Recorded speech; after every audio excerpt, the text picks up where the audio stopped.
Labas vakaras. Dar kartą su kuo jau sveikinomės. Tai iš tikrųjų, kaip Inga labai teisingai paminėjo, čia tai nebus mokymas, netoks mokymas rimtas, kaip mes girdėsime jau sekantį kartą susitikę, bet labiau toksai per mano asmeninę patirtį ir šiek tiek apie tai, kas yra ta alfa. Tai priimkite šitą pirmą tiek mokymą, tiek tai, kas vyks grupelėje, kad tai yra susipažinimas. Toks susipažinimo vakaras, aš papasakosiu apie alfą ir jūs susipažinsite ir paskui mes grupelėse susipažinsime vieni su kitais. Tai keletą žodžių, nežinau, gal iš jūsų kai kurie jau ne vieną kartą girdėjo apie alfą, kad vyksta toks kursas, gal kažkas atėjo paragintas draugo ir pirmą kartą sužinojo iš vis, kad yra toks dalykas. Tai alfa kursas gimė ne Ramintojos bažnyčioje ir net ne Lietuvoje, tai yra maždaug prieš 50 metų Londone, vienoje anglikonų bažnyčioje. Pirmiausia, atsirado kaip toksai esminių krikščionybės tiesų kursas naujai bendruomenė įsijungusiems krikščionims. Ir jo ypatingumas buvo, kad tai nebuvo vien tik kažkoks paskaitų ciklas, kad tai buvo tų tiesų pristatymas neformalioje aplinkoje, prie vakarienės, panašiai taip, kaip mes šiandien susirinkome. Ir po keleto dešimtmečių, kai tam kursui toje vienoje bažnyčioje pradėjo vadovauti toks buvęs teisininkas Nicky Gambelas, labai charizmatiška ir nuoširdi asmenybė, jisai pajautė potencialą ir suprato, kad tą kursą galima būtų pačią idėją pritaikyti ne tiek naujiems krikščionims, kiek išvis ieškantiems žmonėms, kurie nesilanko bažnyčioje, bet juos domina tikėjimo ar dvasingumo klausimai. Ir tai jis atrado to kurso vertę ir labai greitai iš tos vienos bažnyčios pradėjo po Jungtinę karalystę, paskui po visą pasaulį plisti šitas kursas. Ir įdomu tai, kad šiuo metu jisai vyksta tokia statistika, kur man jinai kažkaip atrodo biškai primažinta, žinant tą mastą, bet aš ją iš kažkur išsitraukiau iš oficialaus puslapio alfa, kad vyksta daugiau kaip 160 šalių ir per metus įvyksta daugiau kaip 55 000 alfa kursų. Tai nuostabu yra tai, kad vyksta ne tik tai, tarkim, krikščioniškos tradicijos šalyse, bet ir Azijoje, pavyzdžiui, Kinijoje arba Indijoje ir musulmoniškose šalyse, ir netgi tokiose kaip Šiaurės Korėja arba Iranas, ar kai kurios musulmoniškos šalys, kur, aišku, tie kursai vyksta, sakykime, taip, pogrindyje, nieks nekviečia ten gatvėse ir žmonės nesusirenka taip laisvai ir atvirai.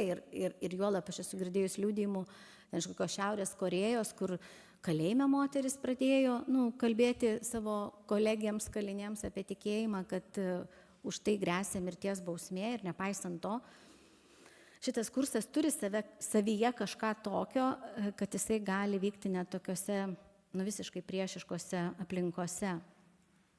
Tai, kaip Inga jau sakė, tas alfa kursas visur yra, arba turėtų būti toks pats standartas 12 ar 10 arba 12 susitikimų plus savaitgalis, kuris vyksta per kurso vidurį, bet iš tiesų tai yra viso kurso kulminacija.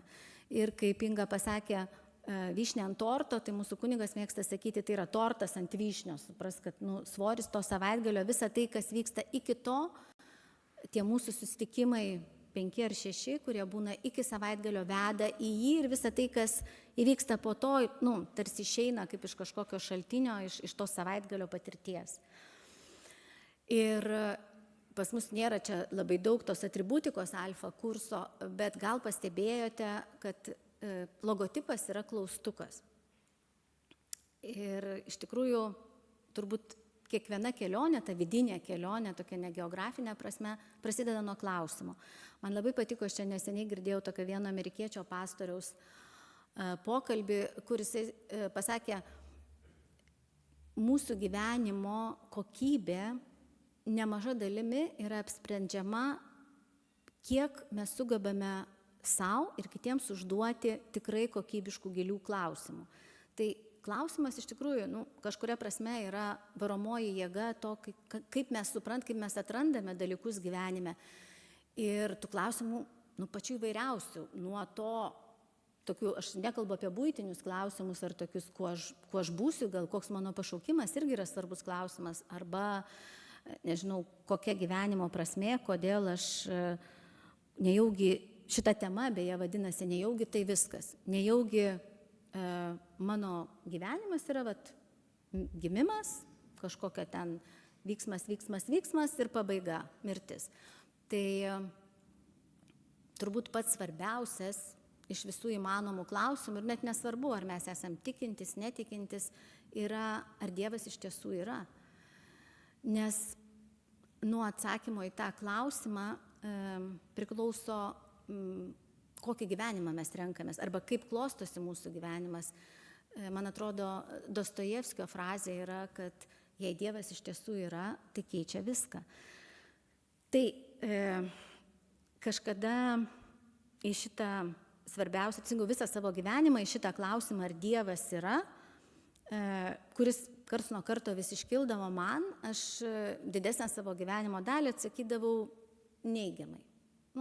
Aš kažkaip tai galvojau, kad bažnyčia man atrodė iš vis kaip institucija atgyvenęs dalykas ir visos tos praktikos ir kažkokie ritualai bobutiška, pasenę, neįdomu ir neturi nieko bendro su mano gyvenimu. Ir kai mano tėvai, kurie buvo tokie labai, kaip čia jos pavadinti, gal labai saikingai praktikuojantis katalikai, kurie, pavyzdžiui, žiemos metu, ir tai jau buvo tuo metu, kai aš jau buvau suaugus ir turėjau savo šeimą ir vaikus, jau čia jie buvo gal jau gerokai pagyvenę.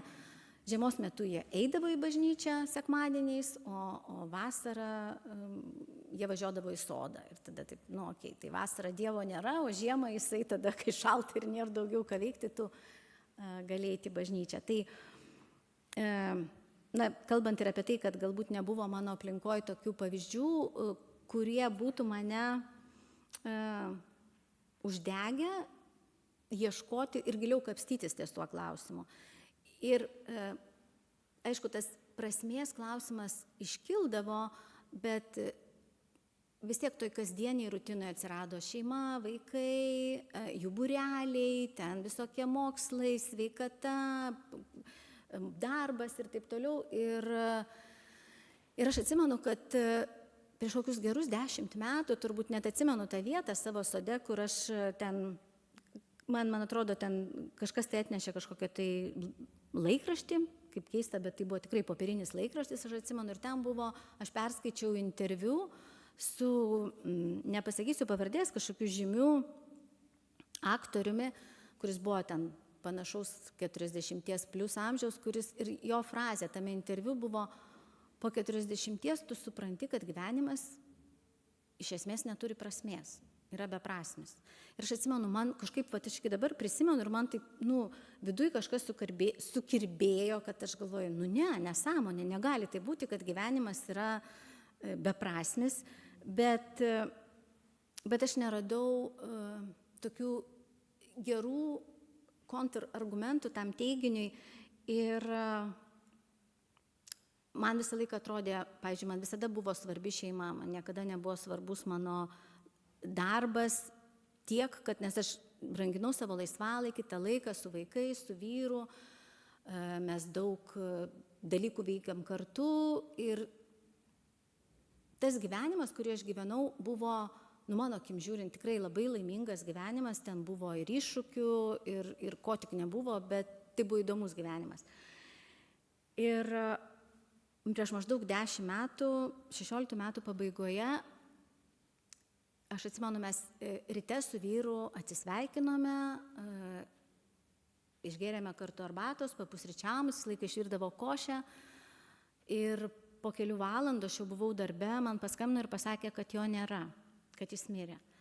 Ir man, tada aš atsimenu, išgyvenau turbūt tokį stipriausią iki šiol iš vis patirtą išgyvenimą, kai tikrąja to žodžio prasme atrodo, kad tau pagrindą kažkas išmuša iš po kojų, ir tu galvoji, tai kaip aš dabar gyvensiu. Prasme, tos kelios savaitės buvo toks laikas, kai, nežinau, kaip kažkoks tai laisvajam kritime, kur tu po to skambučio, man atrodė, visos pasaulio šviesos užgeso. Ir aš apie ką be pagalvodavau per tas atėjusias kelias dienas, man niekas, aš galvoju, išeiti, pavyzdžiui, išgert kavos, nenoriu, man labai patinka gaminti valgyti, nenoriu, nieko nenoriu. Man taip norėjosi sulysti į save ir kažkaip tai.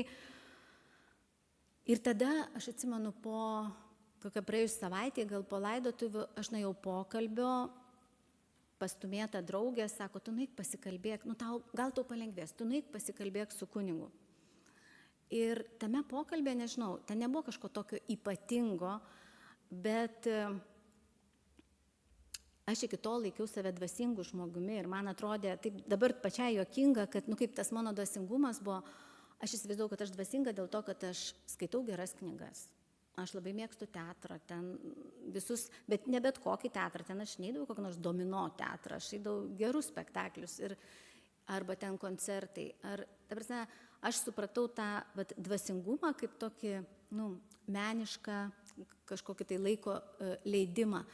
Ir tame pokalbė aš pirmą kartą suabejojau, galvoju, bet gal tas mano atsakymas į klausimą, ar Dievas iš tiesų yra, į kurį aš atsakiau, kad ne ir nenoriu tai gilintis, tai aš galvoju, bet gal vis dėlto verta kažkaip tai, nes tas pokalbis davė man tokios vilties ir šviesos, kuri sunku patikėti, iš kur jinai galėjo, sunku įsivaizduoti man, iš kur jinai galėjo ateiti praėjus savaitei, kai tikrai buvo be galo daug tokio netekties, skausmo ir tokio praradimo, kuris man atrodė, kad galėjo būti išvengtas. Ir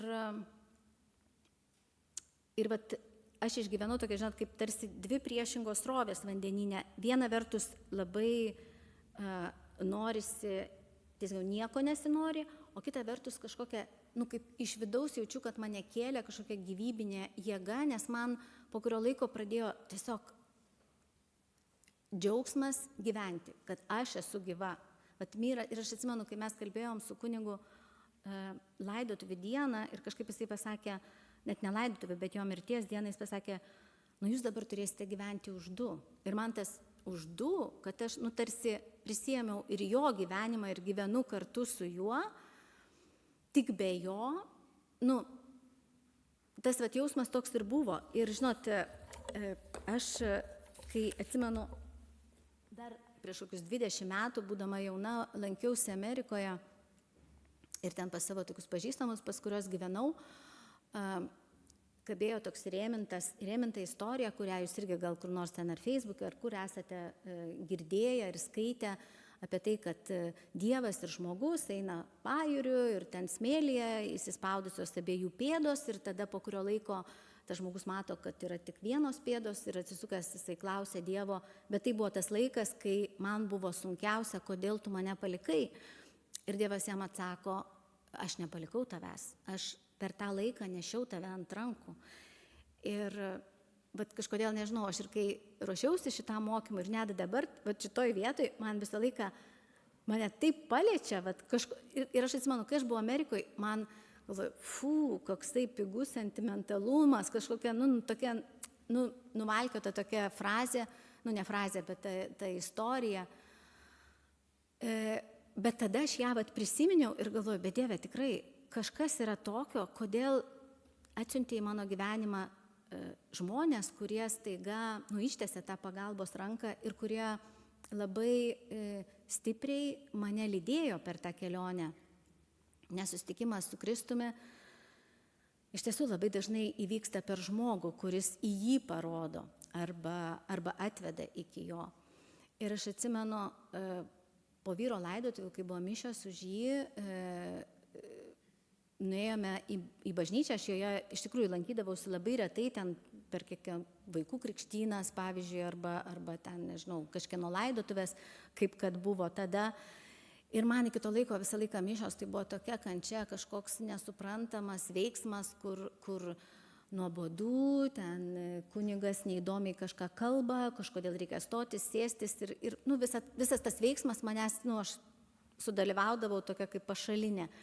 Ir atsimenu, kad tada, tose mišiose kažkas įvyko, nes man buvo gera būti aš labai dėmiai išklausiau visą pamokslą, man atrodo, žinot, kaip kartais būna, kai tu klausai ir atrodo, va viską tau sako, kažkodėl tai tu girdėjai ir tai kalba tau. Ir atėjo toks noras, kad, nu gerai, gal aš ramybę, kurią aš išgyvenau, tokia, nu ramybė, kuri tęsiasi ilgiau negu tik tai ten ta valanda mišiose.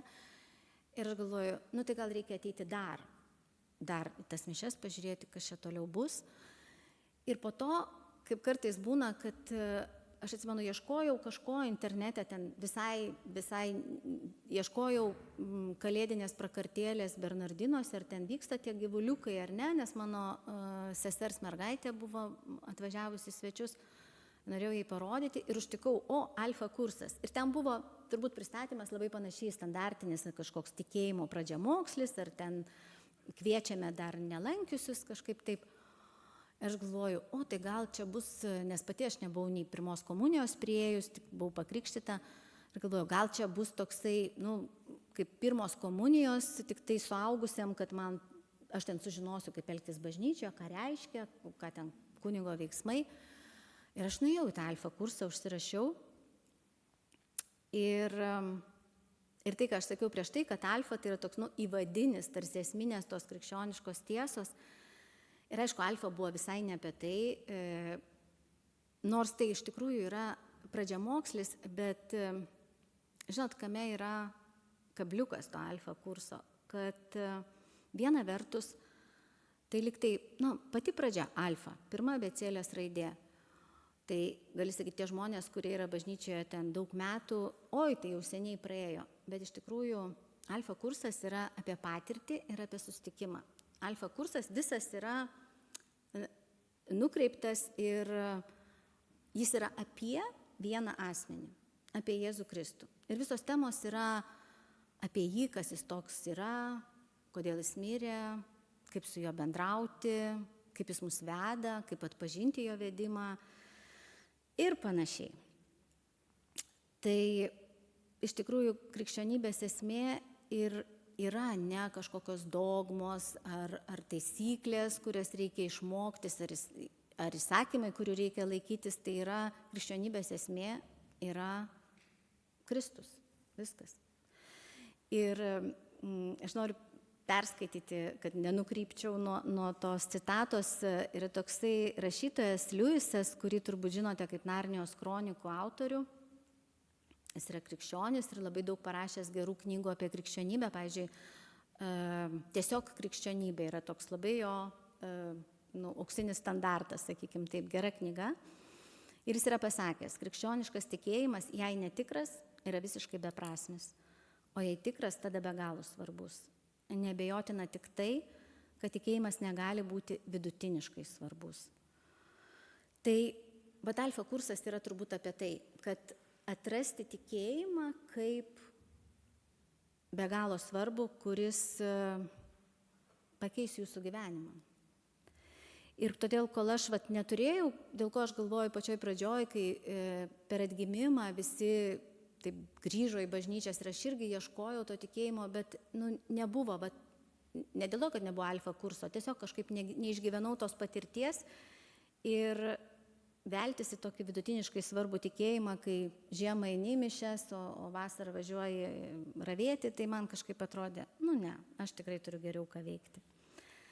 Tai greičiausiai, jeigu aš nebūčiau nuėjusi tą alfa kursą, kur atradau tikėjimą kaip labai svarbu, tai gal po kurio laiko, kažkaip tas mano gedulas ir tas sunkus laikas pasibaigtų, aš pasijausčiau emociškai geriau ir tiek tos bažnyčios te būtų likę. Bet taip neatsitiko. Tai dar apie alfa kursą, ką aš norėjau pasakyti, kad tai nėra, kartais žmonės įsivaizduoja, kad tai yra kažkoks paskaitų ar mokymų ciklas ir čia yra esmė. Ir kad labai, man irgi pačiai, kai aš tik baigiau alfa, atrodė, kad, jeigu tos paskaitos būtų biški įdomesnės. Bet iš tikrųjų, tos visos 3 dalys, tai iš ko susideda alfa vakaras, vakarienė prie bendro stalo, tada tas mokymas, kur mes išgirstame vieną iš tų, apie ką aš sakiau, esminių krikščionybės kažkokių tai momentų. Ir po to pasidalinimas grupelėse, visos 3 dalys yra vienodai svarbios. Ir aš net sakyčiau, jeigu reikėtų išskirti, kuri yra svarbiausia, tai turbūt ta paskutinioji, tai kas įvyksta ir vyksta grupelėse.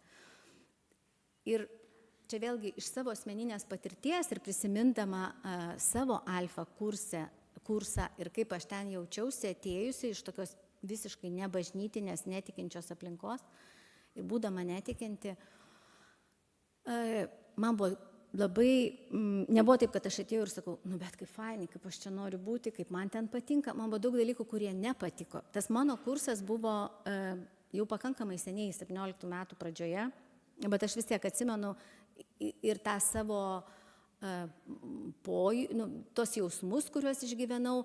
Man paskaitos buvo nemaža dalis jų nuobodžios, po darbo buvo sunku klausytis, grupelės, ta komanda, tokia man atrodė, mes su draugė atėjom ten iš tarptautinės kompanijos, tokios daug patyrusios, čia visokių mokymų ir taip toliau, ir tie vadovai, man atrodo, toks nelygis kažkokie tokie biški primityvai, man taip atrodė.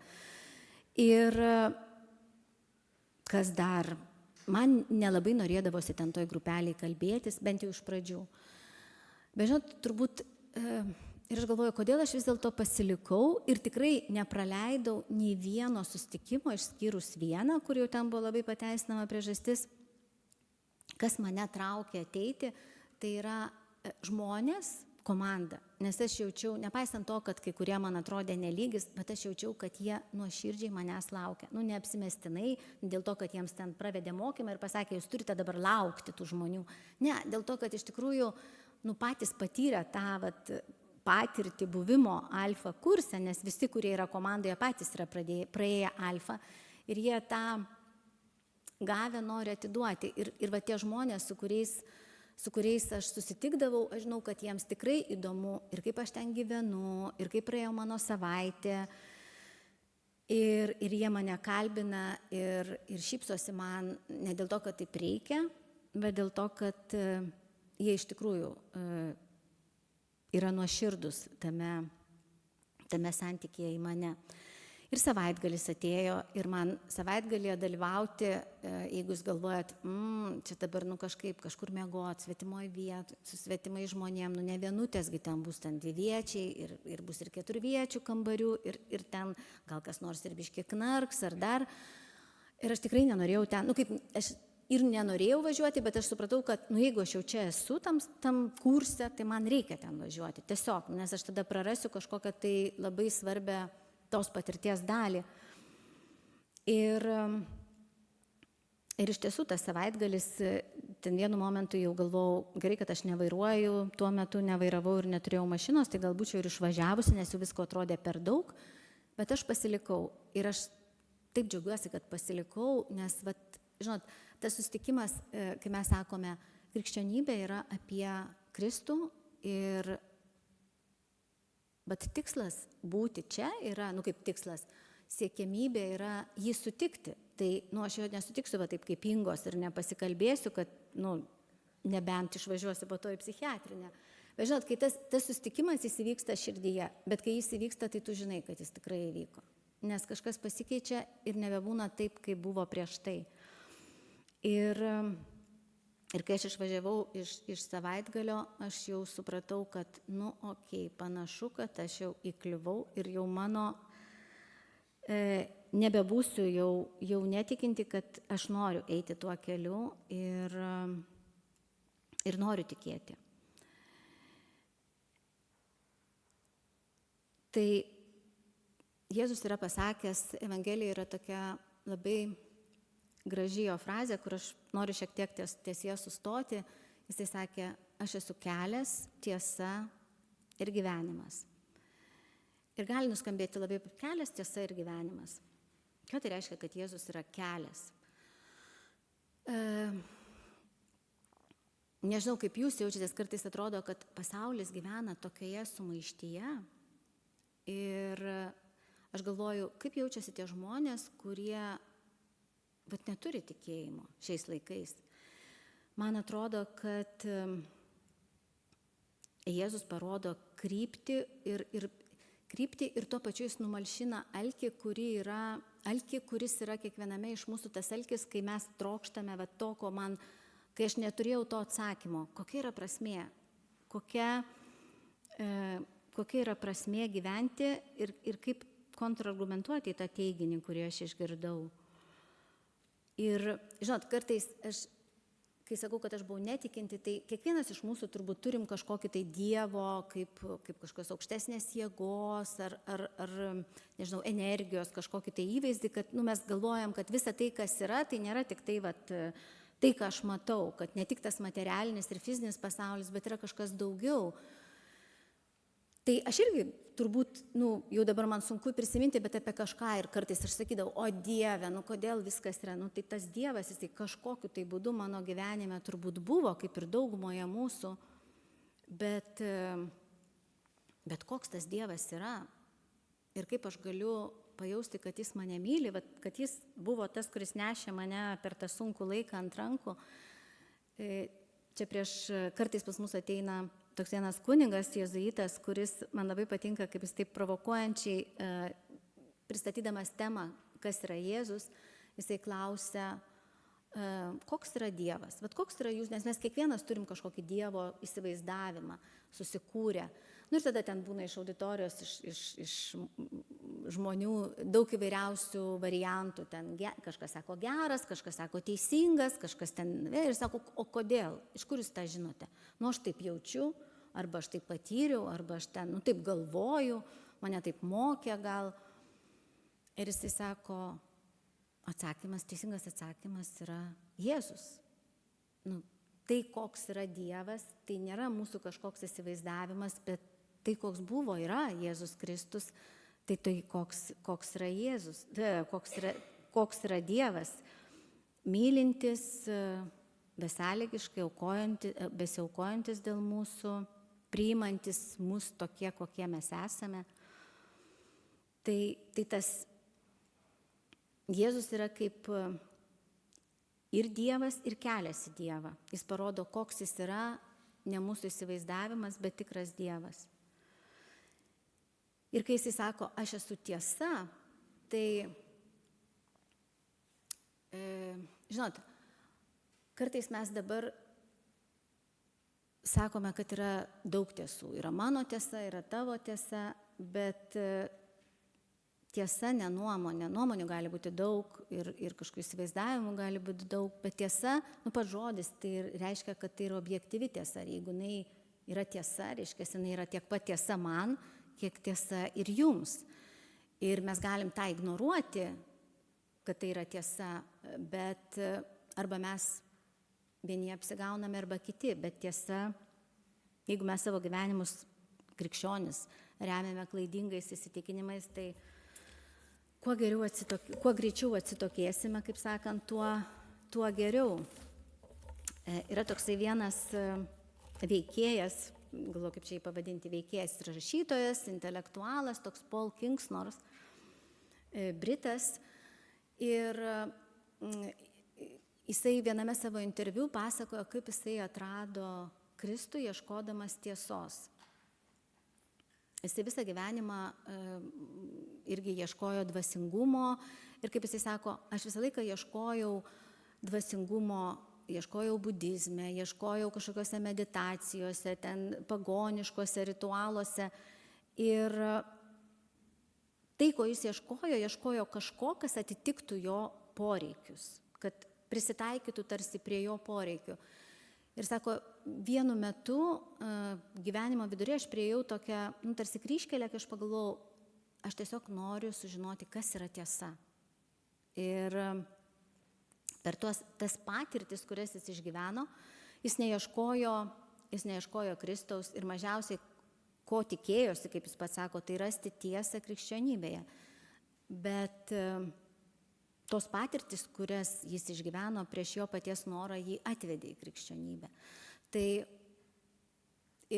Bet klausydamas į jo, aš galvoju, atpažįstu labai save, tose ankstesnę save, kai daug mano įsivaizdavimo apie tai, kokia yra krikščionybė, nuobodi, kažkokia ten varžanti, nežinau, atgyvenusi ir pasenusi, netinkanti šiuolaikiniam žmogui, ar nemoksliška, ar dar kažkokia, tai tie mano stereotipai, jie buvo suformuoti, netgi, sakyčiau, sukarikatūrinti, turbūt geriausiu atveju stereotipai arba net karikatūros, kokia iš tikrųjų yra krikščionybė ir bet ką galima sukarikatūrinti.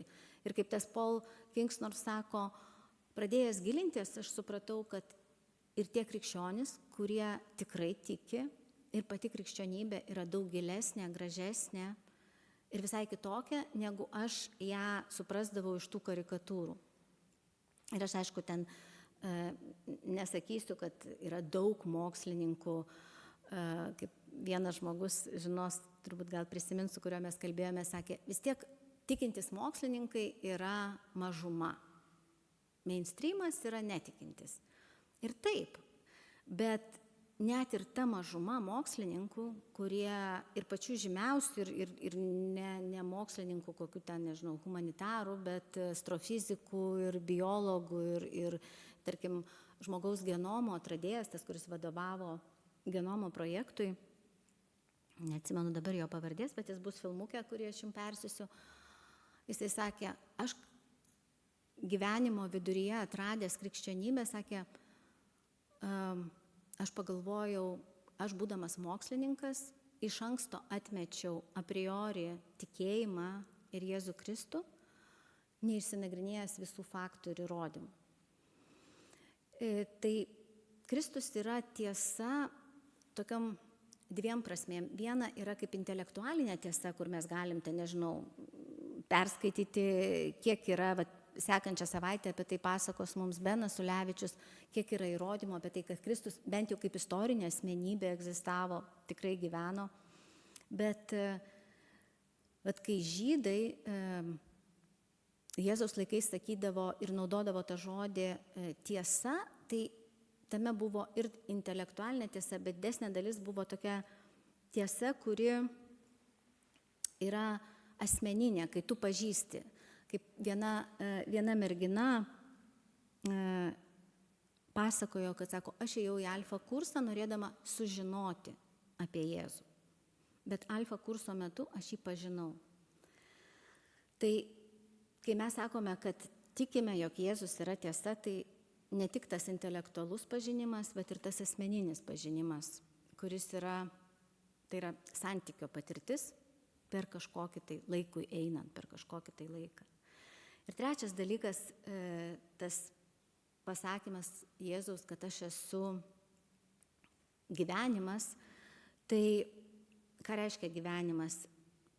Aš tą suprantu kaip pilnatvę, nes tas gyvenimas, kurį aš turėjau anksčiau, be tikėjimo, jisai buvo galbūt pilnesnis ta prasme, kad aš turėjau vyrą ir nesijaučiau niekada taip žmogiškai vieniša, ne? Bet kai aš dabar sulyginu gyvenimą, kokį aš turiu dabar, kur aš žinau, kad aš esu pilnatvėje, nepaisant nieko. Ar yra vyras, ar aš sergu, ar aš sveika, ar mano vaikams gerai sekasi, ar jie išgyvena kažkokį sunkų laiką, aš esu pilnatvėje. Ir nežinau, mes atsimenu, kažkada tai kalbėjomės grupelėje ties tokiu klausimu, tai būti krikščioniu yra lengviau gyventi su tikėjimu ar sunkiau. Ir tada priėjom tokios išvados, nei sunkiau, nei lengviau, tiesiog įdomiau. Ir aš sakyčiau, įdomiau ir tu gyveni pilnatvėje. Tai ką man davė tikėjimas, tai ta pilnatvė, kurios aš nejaučiau anksčiau. Tai krikščionybė, mano akim žiūrint, nėra nuobodi, nėra neteisybė ir nėra beprasmiška.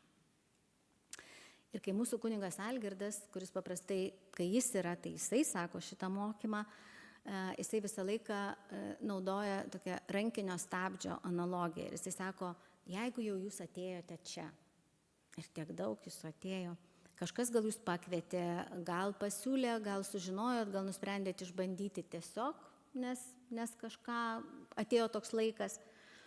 Tai jeigu jau atėjote, tai duokite savo, pirmiausia, tai nuleiskite rankinį stabdį. Nes, kaip aš sakiau, daug dalykų bus, aš tikiuosi, kad nedaug, bet bus dalykų, kurie gal jums nepatiks. Gal bus grupelėje žmonės, kurie jūs erzins.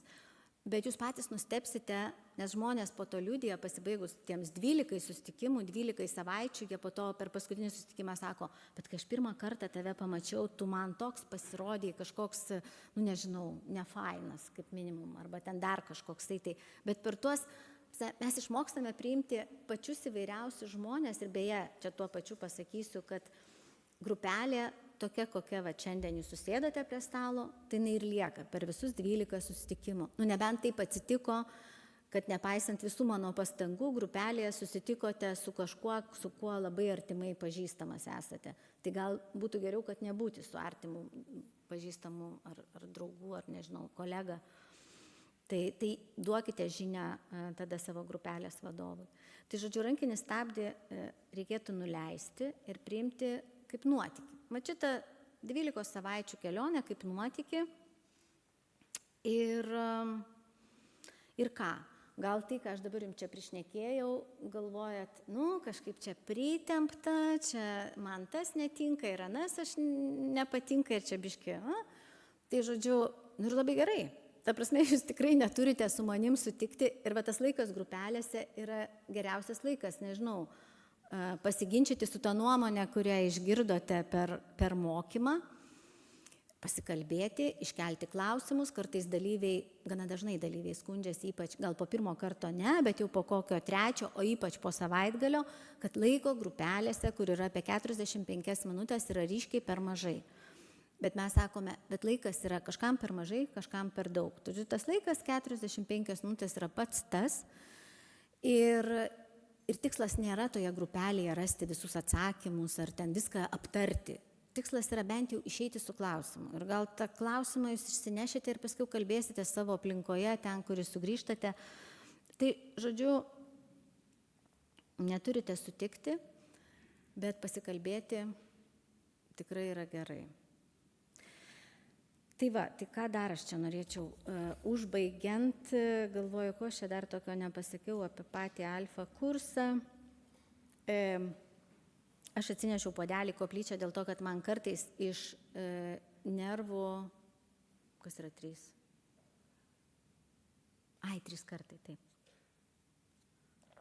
Iš jaudulio man pradeda džiūti burna, tai dėl to aš pasidedu puodelį, kad jeigu kartais, nes taip yra buvę, kai neturėjau ir tada atrodo, net negaliu prakalbėti. Bet šiaip, kadangi mes leidžiamės iš 2 aukšto, kur yra nesakrali erdvė, darom, ką norim, suprasdami, kad vis tiek esam bažnyčios patalpoj, bet į koplyčią mes jau čia šildom kaip puodelių ir maistelio nesinešam. Nes čia tas pats, kas ateiti į svečius ir apsiavus nenusiauti, nes čia jau yra altorius ir pašventinta sakrali erdvė. Tai tiesiog vadovai turbūt gal tą ir pasakė, aš pati asmeniškai pamiršau pasakyti savo grupelį, tai dabar tuo pačiu sakau dar kartą, gal jau girdėjote. Dar vienas toksai dalykas yra, Inga man rodė, kad 3 kartai. Tai rankinis stabdis yra 1, prisiminkit, kad nuleidžiam ir tiesiog su tokiu flow leidžiamės iš tą patirtį ir bent jau ateikit 3 kartus. Nes kartais žmonės, po pirmo karto iš tikrųjų, gal ne ta nuotaika, ne ta diena ir galvojat, tai šitas kartas, kaip mūsų Inga sako, nesiskaito, nes čia net nerimtas mokymas, čia toks įvadas. Bet žodžiu, sekantis 3 kartai bus tie 3 kartai, kur būtų fainai, jeigu ateitumėt. Vien tam, kad suprastumėt apie ką, nes tikrai, pirmas įspūdis gali būti visoks. Ir dar vienas paskutinis kartas, bet kaip tik užsikosėjot ir aš prisiminiau, nes klausėte, aš ką rašiau ir laiške, yra toks dalykas, nedidukas kaip aukų dėžutė. Tai mes iš tikrųjų čia visi savanoriai for free ir vienintelis, ką mes renkam tas aukas, nebūtinai kiekvieną kartą. Turit kišenį grinų, įmeskit, neturit, itsokiai kitą kartą.